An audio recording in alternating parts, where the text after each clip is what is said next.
In 2016, an Irish farmer was cutting turf in a bog in County Cavan. 12 feet down, his blade hit something soft. He pulled it out. It was a lump of butter. It weighed 22 pounds, and it was 2,000 years old. He could still smell it. Faintly cheesy, slightly rancid, but intact. According to the Cavan County Museum, this thing had been sitting under Irish mud since the Iron Age, buried by people who spoke a language nobody alive today has ever heard. Here's the strange part. That lump wasn't rare. It was one of around 500 similar finds recorded in Ireland alone. Some weigh 50 pounds. Some are more than 5,000 years old. And nobody's completely sure why our ancestors kept burying massive slabs of butter in the ground. But here's the bigger question. How did a food you probably had on toast this morning become important enough to bury like treasure? Important enough to build a cathedral tower for? Important enough to be banned in 6 American states? Important enough that a French emperor once financed the invention meant to replace it? Because butter has one of the strangest, most political histories of any food on Earth. It's been medicine. It's been money. It's been the reason people were arrested, and you're about to see why. This is the real history of butter. To understand butter, we have to go back to before it existed. About 10,000 years ago, humans first started keeping animals for milk. And once you have milk, you have a problem. Milk goes bad, fast. In a hot climate, fresh milk sours in hours. So early herders got creative. They fermented it into yogurt. They soured it into cheese. And somewhere along the line, almost certainly by accident, they discovered butter. The famous version of the origin story goes like this. A nomad ties a pouch of milk to his pack animal in the morning. He rides all day across bumpy ground, hours of shaking, hours of heat. When he stops for the night and opens the pouch, the milk is gone. Something else is inside. Yellow, solid, rich. He'd made butter. He just didn't know it yet. Food historian Elaine Khosrova, in her book Butter, A Rich History, argues this is essentially how it happened. Not one moment, not one person, just movement, warmth, and time. Butter was born from motion. But the oldest hard evidence we have is much more specific. Archaeologists found a limestone tablet in ancient Mesopotamia. It's about 4,500 years old. Carved into that stone is a scene of Sumerian dairy workers making butter, pouring milk, churning it, shaping it into blocks. And the Sumerians didn't just eat butter. They offered it at the temple of Inanna, their goddess of fertility. Butter was sacred. Butter was currency. Butter was a gift you gave to the gods themselves. Within a few centuries, this sacred food would divide an entire continent. Because here's what most people don't realize. In the ancient world, butter wasn't universal. It was divisive. North of a certain line in Europe, Britain, Ireland, Scandinavia, northern Germany, butter was king. The climate was cool. The grass grew rich. Cows thrived. Butter was fat, fuel, and comfort. South of that line, Greece, Rome, the Mediterranean, butter was seen as almost barbaric. Those cultures had olive trees, and they thought people who ate butter were disgusting. The Roman writer Pliny the Elder wrote about butter in his Natural History around 77 AD. He acknowledged people ate it. But to a Roman, butter wasn't food, it was medicine. Romans rubbed it on aching joints. They smeared it on wounds. They used it as skin cream. The Greeks went further. They mocked their northern neighbors as butter eaters. It was an insult. It meant you were a savage from the cold lands. That divide, butter countries in the north, oil countries in the south, is still visible in Europe today. Walk into a French bakery versus an Italian one, and you're seeing a border that's over 2,000 years old. But butter's greatest enemy wouldn't come from Rome or religion. Centuries later, it would be manufactured in a French laboratory. We'll get there. First, while the Mediterranean was busy laughing at butter eaters, something remarkable was happening on the other side of the world. In India, butter wasn't just food, it was divine. The Rig Veda, one of the oldest religious texts on Earth, composed between roughly 1500 and 1200 BCE, mentions butter over and over again. Not just as an ingredient, as a sacred substance, a gift to the gods. But India had a problem the Sumerians didn't. In India's heat, regular butter spoiled in a day. So the ancient Indians did something brilliant. They cooked their butter. They melted it slowly. They skimmed off the froth. They separated the pure golden fat from the milk solids underneath. What they got was ghee, clarified butter, a liquid gold that could sit at room temperature for months without going bad. Ghee became central to Hindu ritual. It's poured into sacred fires as an offering to Agni, the fire god. It burns in oil lamps during Diwali. It's used to anoint newlyweds and bathe temple statues. The word itself, ghee, comes from Sanskrit, grita, meaning sprinkled, which tells you exactly how it was used. Sprinkled onto sacred fire. Sprinkled onto life. Think about that. A fat we now buy in tubs at the grocery store was, 3,000 years ago, considered so pure it was fit for the gods. Whether sacred, medicinal, or financial, butter had become far more than food, and in one part of Europe, it became so valuable that people started hiding it underground. Some never came back for it. Which brings us back to that Irish bog. Remember the 22-pound lump pulled from a County Cavan bog in 2016? It's not an isolated find. According to a study led by the University of Bristol and University College Dublin, published in Scientific Reports in 2019, the practice of burying butter in Irish and Scottish bogs stretches from around 1700 BCE all the way to the 17th century. That's 3,500 years of humans burying butter. The scientists tested 32 samples from the National Museum of Ireland. They confirmed the vast majority came from real dairy fat, actual butter. Sometimes it was wrapped in animal bladders, sometimes packed into wooden barrels, sometimes just left as a bare, waxy lump in the cool, oxygen-starved peat. But why? Here's where it gets interesting. Nobody knows for certain. Archaeologists have three main theories. Theory 1. The bog was a fridge. Peat is acidic, cold, and low in oxygen. It preserves organic matter almost perfectly. Ireland's bogs have coughed up entire human bodies from 2,000 years ago with skin, hair, and fingernails intact, so a slab of butter buried in peat could stay edible for years. Theory 2. The bog was a bank vault. In medieval Ireland, butter was wealth. Hiding it deep in peat kept it safe from thieves and raiders. Some finds sit far from any known settlement, which makes this theory fit even better. Theory 3, and this is the strangest, the bog was an altar. Some archaeologists believe certain deposits were religious offerings, gifts to the spirits of the land or the water, buried and never meant to be retrieved. We may never know which theory is right. It might be all three, spread across almost 4 millennia. Different people, different reasons, same strange habit. The scale of it is what stops you cold. In September 2024, a farmer named Michael Boyle was digging drainage on his land in County Donegal. He spotted something white poking out of the soil. That something turned out to be a rectangular slab of bog butter weighing between 22 and 25 kilograms, around 55 pounds. Archaeologists called it possibly one of the biggest finds of its kind ever recorded in Ireland. 55 pounds of butter buried in the ground, deliberately. Whatever the reason, butter had become stored wealth, and by the Middle Ages, people would use that wealth to bargain with the church itself, and the result still towers over a French city today. Remember what the bog did to that butter, though. We're coming back to it. If you visit the city of Rouen in northern France, you'll see one of the most spectacular cathedrals in Europe, Notre Dame de Rouen, painted obsessively by Claude Monet, bombed during World War II. Still standing, but look at the front. 2 massive towers flank the main entrance. And the one on the right, the taller, more elaborate one, has a name most tourists never learn. The Tour de Beurre, the Butter Tower. It was built between 1488 and 1506, and it was paid for, quite literally, with butter. Here's how it happened. In medieval Catholic Europe, Lent was serious business. For 40 days before Easter, the faithful were expected to abstain from meat, eggs, and dairy. That meant no butter, no cheese, no milk, just fish, bread, vegetables, and olive oil, which was fine if you lived in Italy or Spain. But in Normandy, in northern France, olive oil was expensive imported luxury. Butter was the everyday cooking fat.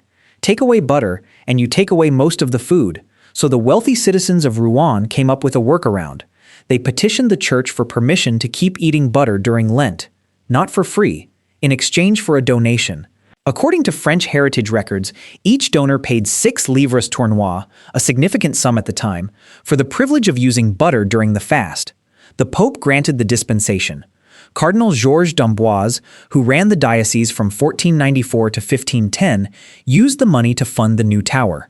The final cost, according to sources documenting the cathedral's construction, came to around 24,750 livres tournois, almost all of it paid by people who just really wanted to keep spreading butter on their bread.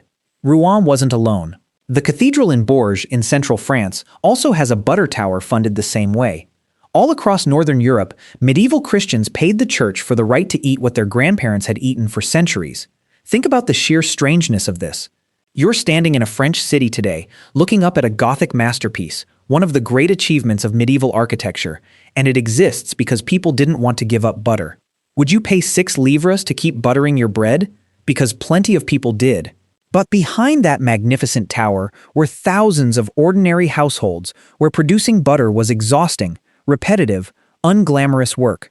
Picture a farm wife in Normandy in the year 1500.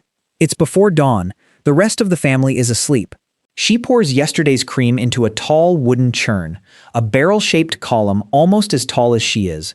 She fits the wooden dasher through the lid, wraps her hands around the pole, and starts.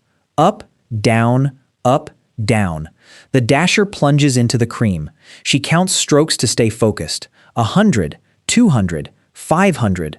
Her shoulders start to burn. Her lower back tightens. Her hands blister where the wood rubs. Sweat runs into her eyes. An hour in, nothing has happened. The cream still looks like cream. 2 hours in, if she's lucky, the sound changes. A slosh becomes a slap. Something's forming. Small yellow flecks start to appear. She keeps going. 3 hours in, she opens the churn. Inside is a pale golden mass, floating in cloudy buttermilk. She lifts it out with a wooden paddle. She kneads out the water. She salts it. She shapes it into a block. At the market that week, that block might trade for a length of cloth, or nails, or a few extra candles. Her family's winter depends on it, and if the cream never turns, if the butter refuses to come, a full morning's work is gone. Some households would go without. That's why there were folk songs sung specifically to keep the rhythm of churning steady. That's why there were superstitions about butter that wouldn't come. Witches, they said, had cursed the cream. Some women hung horseshoes over the churn. Some tossed hot coals inside to break the spell, because butter that failed to form was a real economic disaster. Every winter, in cottages across Europe, this same scene played out. Women, arms aching, staring at cream that refused to become anything else, and this was how butter got made, everywhere, for nearly 10,000 years. When Europeans crossed the Atlantic, they brought the churn with them. In colonial America, every farmhouse had one. Every farm wife spent hours a week churning. Extra butter was traded at the general store for goods the family couldn't produce themselves. By the early 1800s, butter had become one of the most important commercial food products in the United States. Cities like New York and Philadelphia bought massive quantities from surrounding farms. But nobody yet suspected that after 10,000 years of making butter by hand, one machine was about to change everything in a matter of minutes, and a French chemist was about to invent something designed to replace it at every table in Europe. The year is 1878. The place is Sweden. And a 33-year-old engineer named Gustave de Laval has an idea. For thousands of years, separating cream from milk had been done the same way. Pour milk into a shallow pan, let it sit for a day, skim the cream off the top with a wooden ladle. Slow, wasteful, and by the time the cream separated, the milk was often already turning sour. De Laval built a machine that used centrifugal force to do the whole job in minutes. Fresh milk poured into a rapidly spinning drum. The heavier skim milk flew to the outer walls. The lighter cream stayed near the center. 2 spouts, 2 containers. Done. What used to take 24 hours now took minutes. What used to leave half the cream behind now extracted almost all of it. Within a generation, the centrifugal separator was in creameries across Europe and North America. Butter stopped being a farmhouse craft and became an industry. The wooden churn moved to the attic. The factory took over. De Laval was called the Edison of dairying. His invention reshaped how humans made butter for the first time in 10,000 years. But here's the strange part. Despite the fame, despite the patents, when he died in 1913, he was reportedly deep in debt. He'd funneled cash from his successful inventions into failing side projects. His estate went bankrupt. The man who industrialized butter never quite got rich from it. And on the other side of Europe, another inventor was about to share the exact same fate. His name was Hippolyte Mege. He was a French chemist, and in the late 1860s, France had a problem. Butter was expensive, cities were exploding in population, poor workers couldn't afford it. The French Navy needed a stable fat that wouldn't spoil on long voyages, and Emperor Napoleon III was worried about feeding his armies during the coming war with Prussia, so Napoleon did something clever. He offered a public prize. Whoever could invent a cheap, stable, long-lasting butter substitute would win imperial recognition. Mege went to work. He knew that a French chemist named Michel-Eugène Chevreul had discovered a fatty acid back in 1813 that produced pearly, lustrous crystals. Chevreul had named it after the Greek word margarites, meaning pearl. Mege took beef tallow. He churned it with skimmed milk. He emulsified the fat until it looked and spread almost like butter. In July 1869, he was granted a French patent for his invention. He called it oleomargarine, later shortened to margarine, named after the Greek word for pearl because of its subtle sheen. Napoleon gave him the prize. But here's the twist. Mege never really made money from margarine either. In 1871, he sold the rights to a Dutch butter merchant named Jan Jurgens. Jurgens partnered with, and was eventually overtaken by, his rival Simon van den Berg. Their two companies grew rapidly, merged, and eventually became part of what we now call Unilever, one of the largest consumer goods companies on Earth. Mege died in 1880. He died poor. Two men. Two inventions. One industrialized butter, the other invented its greatest rival. Neither died wealthy. Both changed the world. And American dairy farmers, watching all of this from across the Atlantic, were about to respond in a way nobody could have predicted. They wouldn't try to improve butter. They'd try to make its rival illegal. Margarine arrived in the United States in the early 1870s, and American dairy farmers panicked. Within a decade, there were 37 companies in the United States manufacturing margarine. It was cheap. It looked like butter. It spread like butter. It tasted vaguely like butter, and it cost a fraction of the price. For farmers who depended on butter sales to survive, this was existential. So they organized, they lobbied, and they fought back with a ferocity that historians now call the Margarine Wars. The dairy lobby went nuclear. Butter producers commissioned political cartoons showing margarine factories melting down everything from stray cats to soap, arsenic, and old rubber boots. They spread rumors that margarine caused cancer, that it caused insanity, that eating it would turn you into something less than human. Senator Joseph Quarles of Wisconsin, the dairy state, thundered on the Senate floor that butter should come from the dairy, not the slaughterhouse. He called margarine, in his own words, fat matured under the chill of death. Dramatic language. For a breakfast spread. That was a United States senator. On the record, attacking oleomargarine like it was a moral crime. In 1886, after years of dairy lobbying, the United States Congress passed the Federal Margarine Act. It slapped a 2-cent per pound tax on margarine, equivalent to about 60 cents a pound in today's money. It forced margarine producers to pay expensive licensing fees. President Grover Cleveland signed it into law, but the states went even further. 6 states banned margarine outright: Maine, Michigan, Minnesota, Pennsylvania, Wisconsin, and Ohio. Just banned. If you were caught selling margarine in Wisconsin in the late 1880s, you could go to jail. And then came the Pink Laws. This is one of the strangest chapters in American food history. State legislatures decided that if they couldn't ban margarine, they'd humiliate it. They'd force margarine to look so unappetizing that no one would buy it. Vermont passed a law requiring margarine to be dyed pink. New Hampshire followed, then South Dakota, then West Virginia, then Minnesota. Yes, pink margarine. Bright, unnatural, Pepto-Bismol pink. Spread it on your toast, and you were eating something the exact color of a flamingo. The penalty for selling non-pink margarine? A $100 fine, around $3,000 in today's money, or up to 60 days in jail, real prison time, for selling yellow spread. Some legislators wanted to go further. They proposed making margarine red, or brown, or black. According to National Geographic's reporting on the era, at least 32 states had some kind of margarine color restriction on the books by 1902. The pink laws lasted about 7 years. Then in 1898, the United States Supreme Court struck them down. The court's reasoning was surprisingly elegant. Forcing food to be dyed an unnatural color, they ruled, effectively meant nobody would buy it, and forcing manufacturers to make their product unsellable was, in effect, forcing them out of business through the back door. That was unconstitutional. Pink was, in the court's own words, not the color of oleomargarine in its natural state. So the dairy industry pivoted. If they couldn't dye margarine pink, they could stop it from being dyed yellow. Every state with a dairy industry passed laws banning the yellow coloring of margarine. Manufacturers were forced to sell white margarine, pale, waxy, and about as appetizing as candle wax. Consumers found a workaround. Manufacturers started including a small capsule of yellow food dye inside each package. You'd take the block of white margarine home, break the capsule, and knead the color in yourself.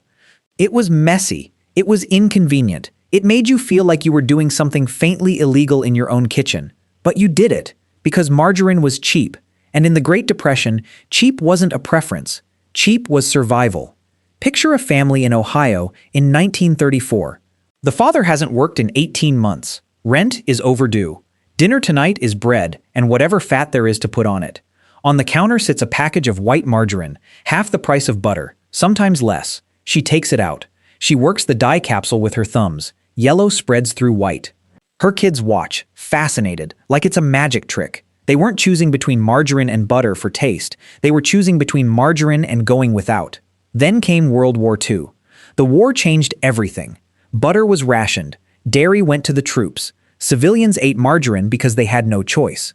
And a strange thing happened. People got used to it. They started to prefer it. Margarine became normal. It became American. By the 1950s, United States Department of Agriculture data shows that national margarine consumption had overtaken butter consumption for the first time in history. The war on margarine had been lost. State by state, the yellow color bans started falling, but some held on for decades.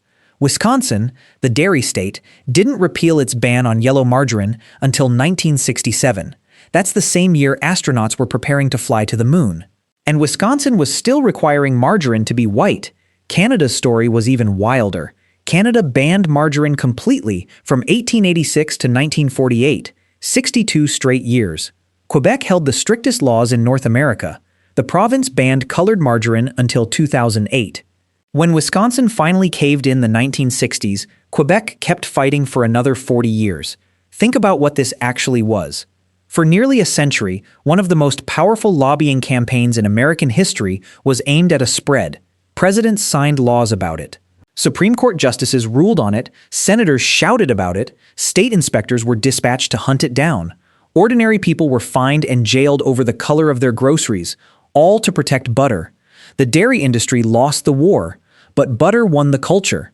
Because despite everything, despite decades of margarine dominance, despite the low-fat panic of the 1980s, despite margarine being marketed for generations as the healthier choice, butter came back. As concerns grew around trans fats in older margarines, butter regained cultural ground. Chefs championed it. Home bakers rediscovered it. Grass-fed European butters started appearing on grocery shelves at 4 or 5 times the price of the mass-market spreads. And today, a fat that a French emperor financed the replacement of sits, quietly, next to the very thing built to compete with it. Butter didn't just survive. In 2017, shortages in France became national news. Empty supermarket shelves triggered what the country called Burr-gate. In the nation with the highest per capita butter consumption on Earth, the sudden lack of butter was treated as a genuine crisis. Thousands of years after people buried butter as treasure, modern shoppers were still panicking when it disappeared. So think about where we are. 10,000 years ago, a nomad opened a leather pouch and discovered something golden inside. Sumerian priests offered it to a fertility goddess. Indian sages poured it onto sacred fire. Irish farmers buried it in bogs. Medieval Catholics built cathedrals with it. A Swedish engineer industrialized it. A French emperor financed the invention meant to replace it.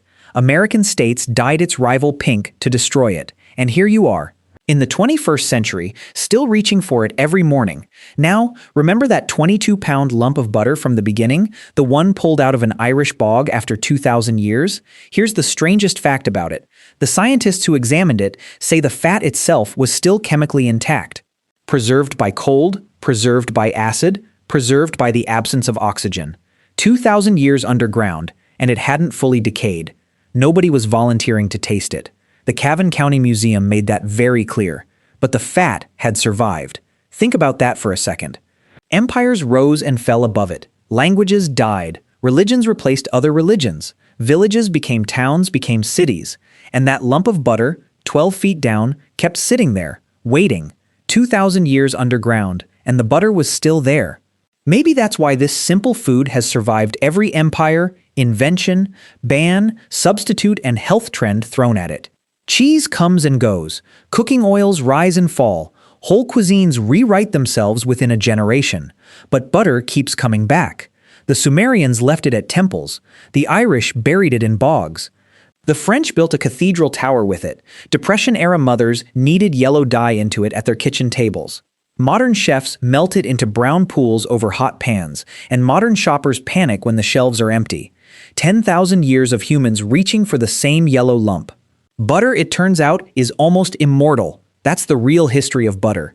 If you want more strange stories hiding inside everyday food, subscribe. There's a full breakdown of the history of margarine, the French Navy, the pink laws, the whole story, linked on screen right now. I'll see you in the next one.